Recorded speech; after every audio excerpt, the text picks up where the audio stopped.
Հավատքի բանկի գրքույկը Չարլզ Սպերջեն օր փետրվարի 3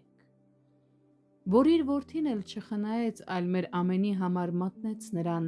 էլ ինչպես նրա հետ ամեն բան չի շնորհի մեզ։ Հռովմայացիս 8-րդ գլուխ 32-րդ խոսք։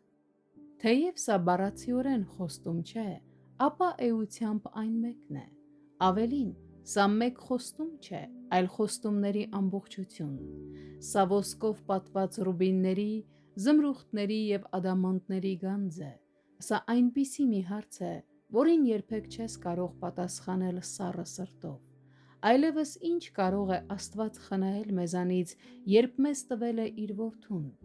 Ինչի կարիք էլ որ ունենանք, թե երկնքում, թե երկրի վրա, նա դա մեզ կշնորհի, քանզի եթե շնորհելու համար որևէ սահմանափակում լիներ, ապա առաջինը նա կխնայեր իր իսկ որդուն։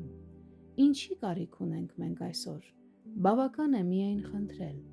Մենք կարող ենք անկեղծորեն խնդրել, բայց ոչ այնպես, ասես հարկադրենք Աստծուն և դրդենք նրան տալ մի նվեր, որը նա չի ուզում տալ, քանզի նա առատորեն է տալիս։ Իր ազատ կամքով նա մեզ տվեց իր որդուն։ Անշուշտ, ոչ ոք չէր համարձակվի նման նվեր խնդրել նրանից։ Դա անասելի հանդգնություն կլիներ, սակայն նա իր ազատ կամքով տվեց իր միածին որդուն։ Ուրեմն ով հոգի, միթե չես կարողանում վստահել քո երկնային հորը,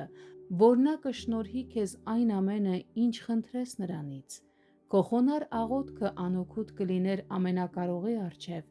եթե անհրաժեշտ լիներ ճնշում գործադրել, բայց նրա սերը ինչպես աղբյուր ինքն իրենից է բխում և հեղեղվում,